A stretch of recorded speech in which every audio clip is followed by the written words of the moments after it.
بسم الله الرحمن الرحيم الحمد لله رب العالمين والعاقبة للمتقين وصلى الله وسلم وبارك على عبده ورسوله نبينا محمد وعلى آله وصحبه أجمعين أما بعد قال الله سبحانه وتعالى الذين يؤمنون بالغيب ويقيمون الصلاة ومما رزقناهم ينفقون.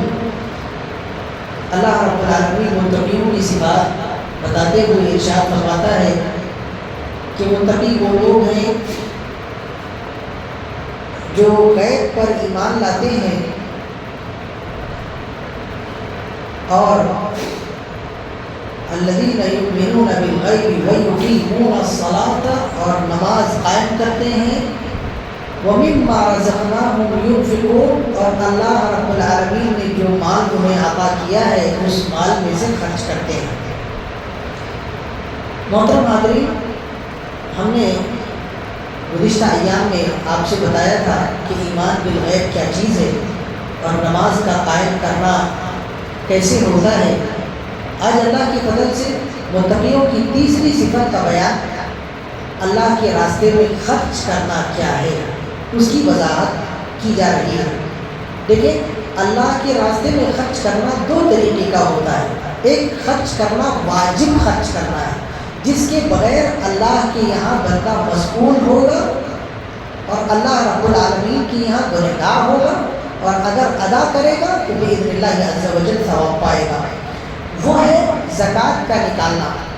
اللہ رب العالمین نے قرآن کریم کے اندر ارشاد فرمایا انما الصدقات للفقراء والمساکین والعاملین علیہا والمؤلفة قلوبهم وفی الرقاب والغارمین وفی سبیل اللہ وابن السبیل فریضۃ من اللہ واللہ علیم حکیم. تو اللہ رب العالمین نے اس آیت میں زکوٰۃ کا نصاب بتایا، جن لوگوں کو زکوٰۃ دینی ہے انہیں ذکر کیا، اور اس کے بعد میں فرمایا کہ یہ اللہ کی طرف سے فریضہ ہے. ایسے ہی اللہ رب العالمین قرآن کریم میں فرماتا ہے یا ایھا الذین آمنوا انفقوا من طیبات ما کسبتم ومما اخرجنا لکم من الارض. اے ایمان والو، اللہ رب العالمین نے جو طیبات تمہیں عطا کی ہے ان میں سے خرچ کرو، اور جو زمین میں سے ہم تمہارے لیے اناج نکالتے ہیں ان میں سے بھی اللہ کے راستے میں خرچ کرو. تو یہ خرچ کرنا واجب خرچ کرنا ہے.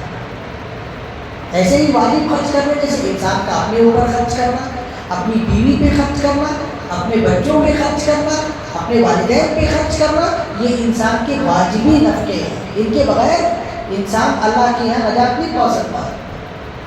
اس کے مقابلے میں دوسرا خرچ کرنا ہے جس کو ہم لوگ مستحب خرچ کرنا کہتے ہیں یا نفل صدقہ کہتے ہیں. اللہ رب العالمین نے اس کا ذکر کیا.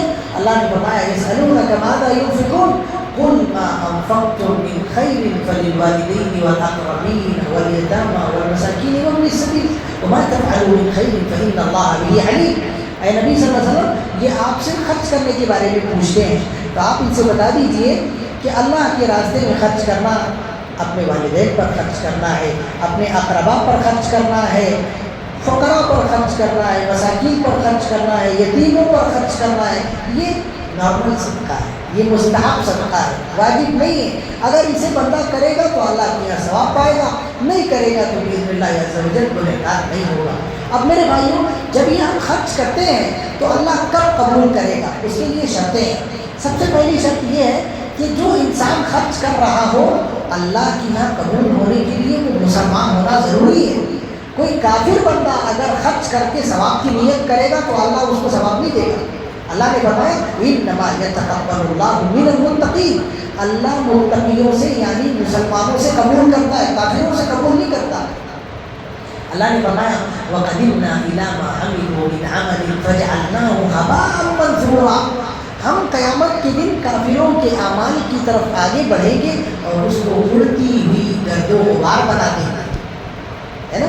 اللہ نے فرمایا وَالَّذِينَ كَفَرُوا أَعْمَالُهُمْ كَسَرَابٍ بِقِيعَةٍ يَحْسَبُهُ الظَّمْآنُ مَاءً حَتَّىٰ إِذَا جَاءَهُ لَمْ يَجِدْهُ شَيْئًا وَوَجَدَ اللَّهَ عِندَهُ فَوَفَّاهُ حِسَابَهُ وَاللَّهُ سَرِيعُ الْحِسَابِ. اللہ نے فرمایا کہ کافروں نے دنیا میں جتنے کام کیے اچھے کام، وہ سارے کے سارے ایسے ہیں جیسے کسی ریگستان کے اندر نظر آنے والا سراب. بہت تیز دھوپ میں آدمی کو دور سے ایسے دکھائی دیتا ہے جیسے سمندر ہے پانی کا، لیکن جب وہاں پر جاتا ہے تو سوائے اڑتی ہوئی بھاپ کے اور کچھ بھی نہیں ہوتا۔ ایسے ہی کافر لوگ دنیا میں اچھے اعمال کرتے ہیں یہ سوچ کے کہ قیامت کے دن ان کو اجر و ثواب ملے گا، لیکن جب قیامت کے دن اللہ کے پاس میں آئیں گے تو اللہ کے یہاں کوئی اجر و ثواب نہیں ملے گا۔ تو پہلی شرط یہ ہے کہ خرچ کرنے والا مسلمان ہونا چاہیے، کافر نہیں ہونا چاہیے۔ دوسری شرط یہ کہ مسلمان بھی اگر خرچ کر رہا ہے تو اللہ کی رضا کے لیے خرچ کرے تو اللہ اجر و ثواب دے گا، اللہ کی رضا کے لیے نہیں خرچ کرے گا تو اللہ اجر و ثواب نہیں دے گا۔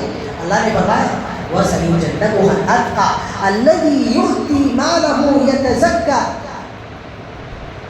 اللہ نے فرمایا جہنم سے وہ بندہ بچا لیا جائے گا جو متقی ہو اور جو اپنے مال کو اس لیے دیتا ہو تاکہ مال کے ذریعے اپنا تزکیہ کر سکے اور اپنے رب کی رضا پا سکے، تب ایسی صورت میں اس کو اجر و ثواب ملے گا۔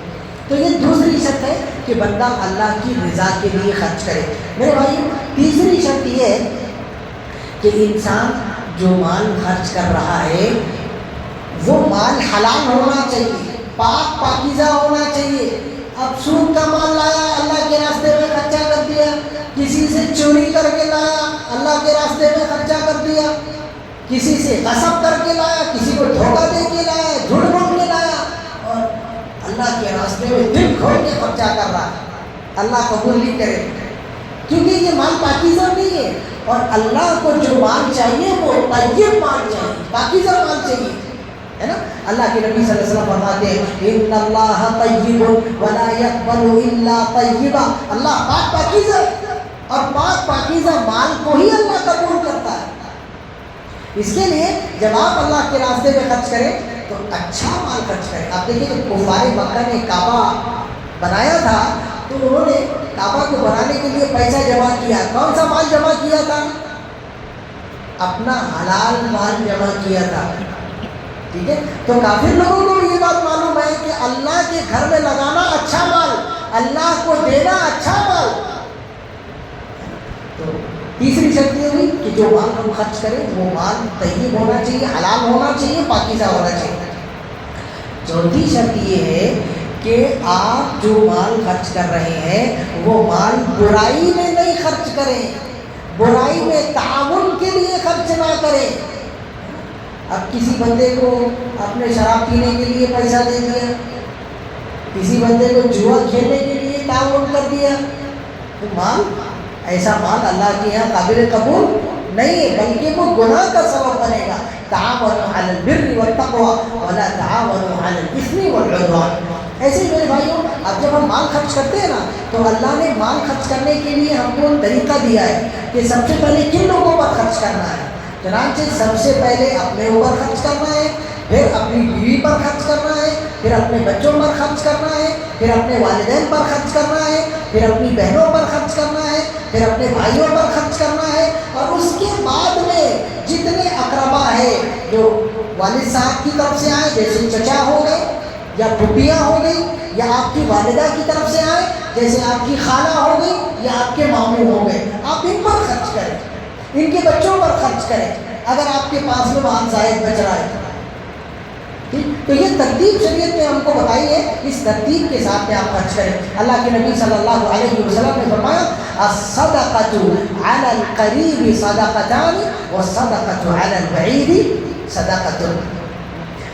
اگر ایک بندہ دور کے کسی رشتہ دار پر یا دور کے کسی بندے پر یا اننون بندے پر خرچ کرتا ہے تو وہ ایک صدقہ ہے، لیکن اگر قریبی رشتہ دار کو خرچ کرتا ہے تو وہ صدقۃ وصلہ، تو وہ صدقے کا ثواب بھی ملتا ہے اور صلہ رحمی کا ثواب بھی ملتا ہے، ڈبل ثواب ملتا ہے۔ تو ہم کو کوشش یہ کرنی چاہیے کہ قریبی رشتہ دار پر خرچ کریں تاکہ ہم کو ڈبل ثواب اللہ رب العالمین عطا فرمائے، اور اس کا اللہ کے یہاں بڑا اجر و ثواب ہے۔ صدقہ دینے سے انسان بری موت سے بچ جاتا ہے، صدقہ اللہ کے غصے کو مٹا دیتا ہے، عذاب قبر سے نجات دیتا ہے، دنیا کی مصیبتوں آزمائشوں سے انسان بچا لیا جاتا ہے، بہت سارے فوائد ہیں۔